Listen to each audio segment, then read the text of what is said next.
The oceans cover about 70% of our planet's surface. As a child, I knew them only vicariously through films on TV. That changed when I was 16. In 1981, I was given a place on the crew of the Sail Training Association's schooner, Sir Winston Churchill. We sailed from Southampton, calling at the small island of Heligoland, and then docking in Amsterdam before returning to Ipswich. During the 2-week voyage, I enjoyed the brand new and rather alien world I'd entered, watching waves breaking on the prow, viewing the coastline from the crow's nest, and learning the ropes. But it was also brought home to me how wild and dangerous were the conditions faced by our seafaring ancestors. One event in particular sticks in my memory. We were hit by a force 10 gale in the middle of the night while returning across the North Sea. I was one of those instructed to trim the square sails. This involved climbing the shrouds and inching along the rope beneath one of the yard arms to lean over and furl the heavy wet sail. We had safety harnesses that clipped onto a metal rail, but not while climbing the shrouds. The important thing there was to hang on tight with at least one hand at all times.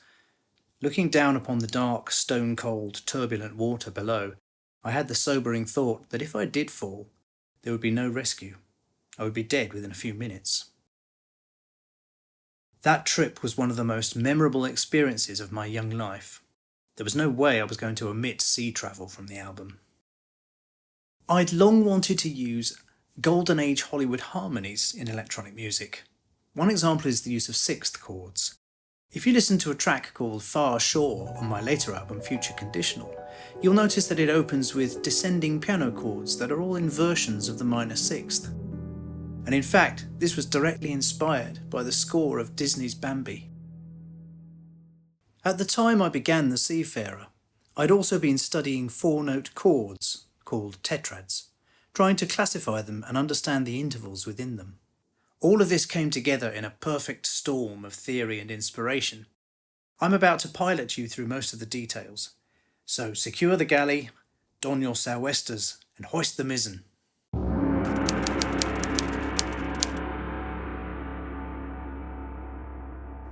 So here I was, trying to write music about a sea voyage. My first instinct was to get the harmony to flow smoothly like water. I realised that I could do this using voice leading changes. In my study of tetrads, I had found ways to place them alongside each other so that I could move from each to the next by changing exactly one of the notes in the chord to a new pitch. I explored ways to make a looping cycle of chords that followed this pattern.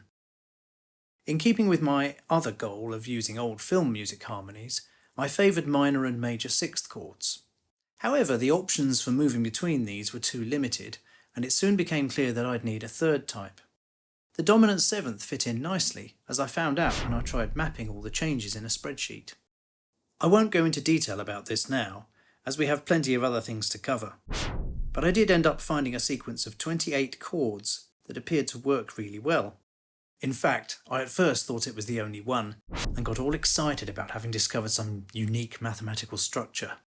But perhaps predictably, it turned out I was wrong and there were plenty of others I could have used. However, we'll see later that the one I chose happened to have some nice features. Here's the sequence written out. Given the nautical theme, it's obvious that I could only begin with the chord of C. Also, Peter Sellers would have approved. What the devil are you talking about, you Neolithic naughty boy, you? And here are the same chords with the melody line written above them. Where there's a chord change, the note that's moving is highlighted by having the melody line follow the change. This makes the melody ride the waves of the harmony. One way to understand these changes is to represent them within a grid system. The 3 labels on the left are the 3 chord types: dominant seventh, major sixth, and minor sixth. The numbers 1, 2 and 3 and the letter R refer to the first, second and third inversions and the root position. If you move around the diamond shapes, you can reach other chords, each move being constrained by the rule I mentioned earlier of having only one note change at a time. Here's an example. We begin with C6 root position. If we then move the E to an E flat, then we end up with C minor sixth root position. The root note has not changed, so that edge of the diamond has no interval shown. However, if we instead begin with B flat sixth root position and move the F to an E, then we not only end up with a minor sixth in first position, but we've also changed the key to G minor. Since G is a sixth above B flat, the arrow on the edge of the diamond is labelled with major sixth. This also applies if you move up from the top of the diagram or down from the bottom. The lines wrap around and join up again the other side. However, they are offset from the start by half the width of the diagram, which is 2 lines. Note that the root position nodes on the right are the same as those on the left, so those lines wrap around as well. Those of you who enjoy recreational geometry might like to picture this whole image drawn on the surface of a torus with a half twist. The twisted facets are not diamonds but hexagons. To illustrate the hexagon edges, let's do a final example and look at A flat 7th, root position, changing the A flat to B flat to make E flat minor 6th, second position. Notice that the edge is marked with 5th. A flat jumps to E flat, which is a perfect 5th. When I'd managed to map this grid, I was rather pleased, but I wanted to see how the chord sequence I'd written would look on it. It turns out that it does a lot of hexagonal jumps, so the grid works better if you turn it 90 degrees to the left. First, here are the chords. Now here is the grid on its side. Notice that there are only 2 diamonds in each column.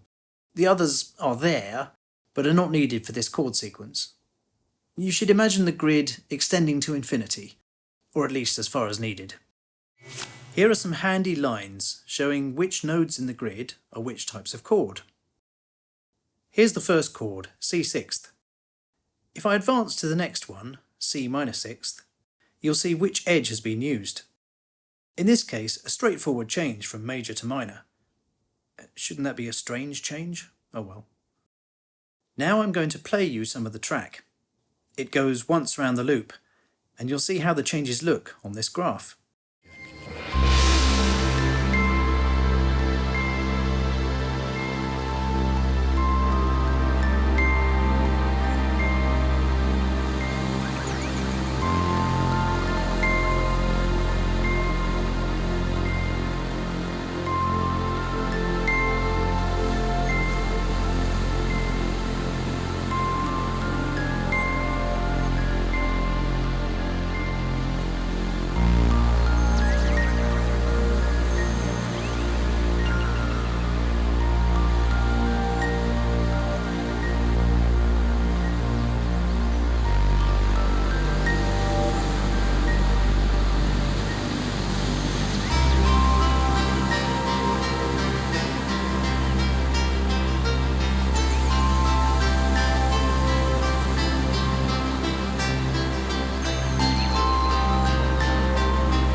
And we're back to C major 6th again. Notice the reversals. Halfway through the loop we switched direction. What effect does that have on the listener? Well, I think the main thing is that when we go from left to right in the first half of the loop, a 7th chord is always followed by a major 6th one.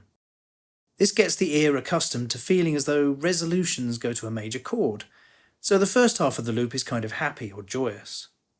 In the second half, when we're returning from right to left, 7th chords resolve to minor 6ths, giving a more dramatic or hazardous feel. When I noticed this two-part shape, joy alternating with danger, I thought it summed up sea voyages very well. It's a subjective opinion, of course, but for my money this is a great explanation of why I was so happy with those chords, though I didn't notice the pattern until after the album was released. And finally, that red path looks interesting, doesn't it? Would you agree with me that it's kind of boat-shaped, if you squint a bit? Nice coincidence. A quick side note. Remember that compass-style device I used in the video? Here's how it works. The red pointer represents the root of the chord, and its default position is at the top. The 3 black pointers are the other notes, going up from the root as you travel clockwise around the circle, which is divided into 12 semitones. When a black pointer moves along with the melody note in the chord change, you can directly see the intervals in the tetrad being exchanged, one getting smaller and the other larger. Sometimes this results in a chord with a different root, i.e. a key change. In this case, the pointer that will become the new root note is made red, and the dial swings to the right position for this root note to be at the top again.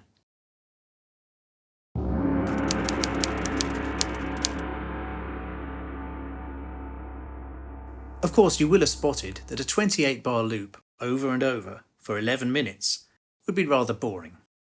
I therefore included other elements to add interest. One of these was some classic synth sequences. There are 3 which overlap. The first one that comes in is using 8th notes.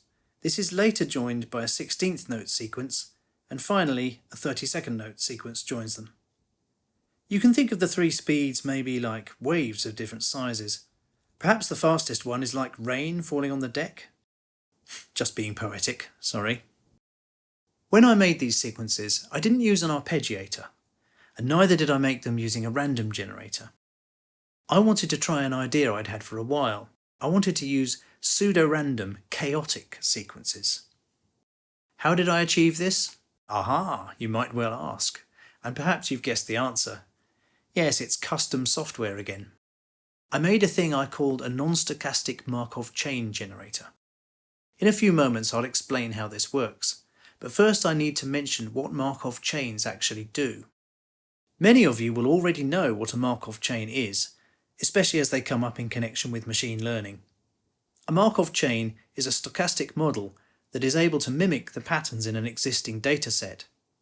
The idea is that you first analyze the data to find the statistical biases in the way it's sequenced, and then mimic that sequence through random numbers. For example, here is the text I just read out. And here's a version of it that's been processed via a Markov chain. Markov chain is a stochastic model that is able to mimic the patterns in an existing dataset. The idea is able to find, then mimic that is a stochastic model that a Markov chain is, especially as the patterns in an existing dataset.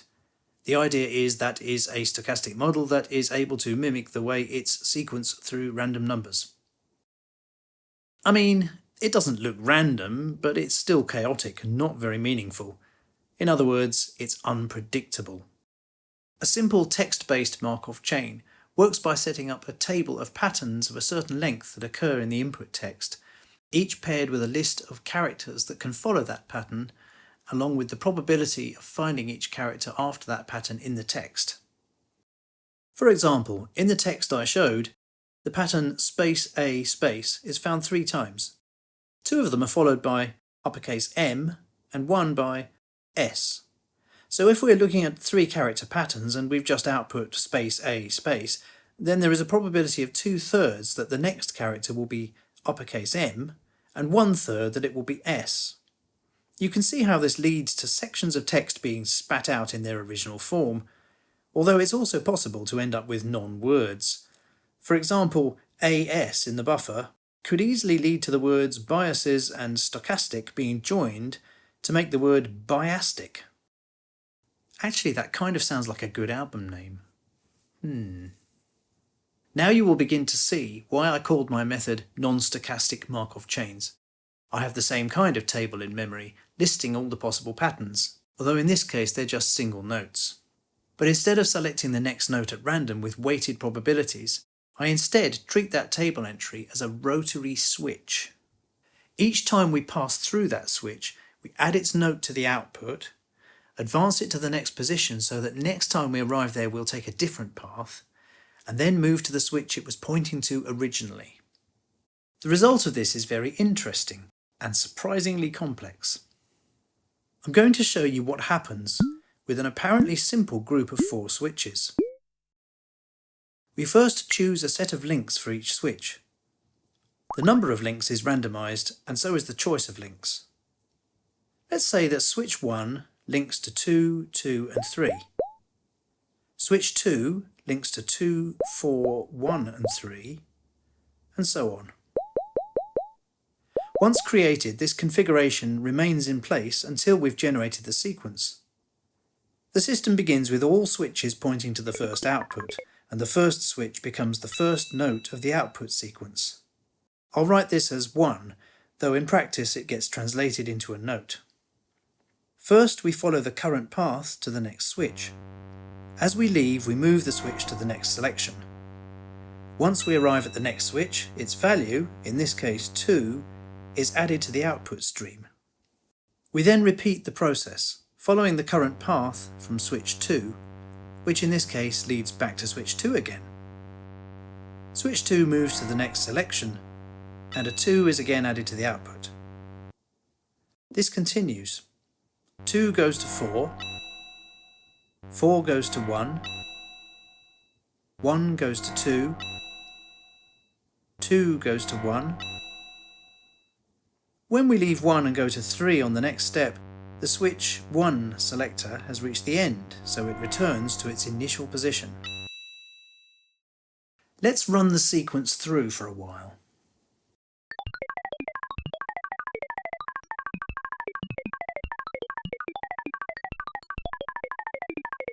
This continues, for longer than you might think. Can you guess how long it is before we return to the initial state with all switches pointing to the first selection and switch 1 active? If you'd like to try, pause the video here and estimate the number of steps. The answer is 355 steps. I think it's pretty surprising that just 4 switches can make such a long pattern. But what kind of pattern is it? Is it musically useful? The answer is, I think, very much so. It's not purely random, of course. We didn't make any random decisions after setting up the initial diagram. But it is chaotic. It's almost impossible to predict the sequence it will generate without actually letting it run and generate it. I think this makes the musical sequence that comes out of it sound random at first listen, and yet it also contains certain short patterns that tend to come up again and again. I believe this is because of subsets of switches in the network that can repeatedly fall into the same configuration even though the rest of the network has moved to another state. Here's an example. I've done a search in the output string for 1224. In 355 characters, this 4-character sequence appears 14 times. I'm not completely convinced that this is abnormal, so let's try a 6-character sequence. This one appears 7 times. If you do a little calculation, you'll find that there are 4,096 possible 6-character sequences. So even given that there will be overlaps, I think it's safe to say that this is statistically significant in a string of 355 digits. Here's one of the sequences in the track in isolation so you can have a listen. Note that the chord keeps changing. However, the sequence contains digits from 1 to 8, and they are triggering whichever notes are active in a 4-note chord at any given time, spread over 2 octaves.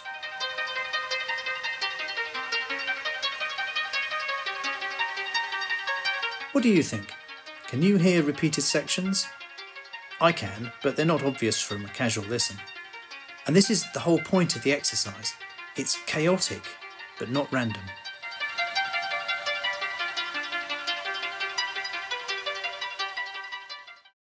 By the way, when looking at the switch network I just showed you, some of you might have noticed certain similarities to a tool called Midiness. I wasn't aware of Midiness when I wrote the software, but when I later stumbled across it in a Ben Jordan video, I realised that what I had done was basically a subset of what Midiness can do. Only I'd done it the hard way, in code. Yeah, I have a habit of doing that.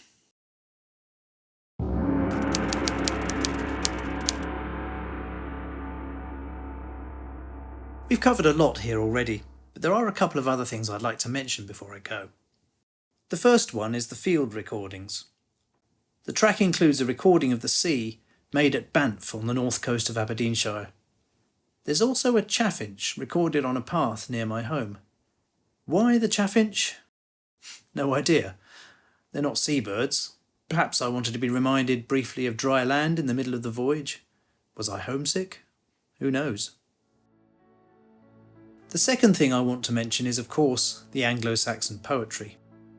The Seafarer is a poem whose exact meaning appears to be debated by scholars, some saying that it is an allegorical text about being a good Christian, for example. Whatever it's about, the passage I quote here is particularly relevant to the theme of the album.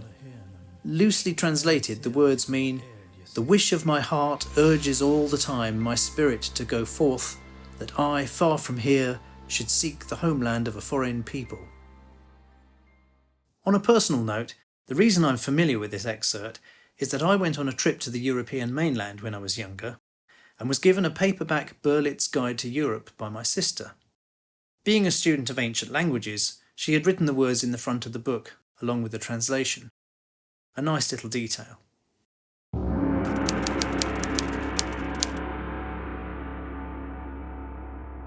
So here we are, back on dry land again. Next time we'll be talking about pole to pole. We'll cover the links between timbre and rhythm, take a little excursion into Fourier analysis, and perhaps even look at the details of how to do 3D animation the hard way. Stay tuned. If you enjoyed this video, please remember to click on the thumbs up button so that others will see it. And if you want to continue the voyage of analysis as it circumnavigates the album, or simply discover what else I release here on YouTube, you should also make sure you're subscribed. You can follow me on Bandcamp to discover more of my music. The link is in the description. Until we meet again, farewell, ye landlubbers.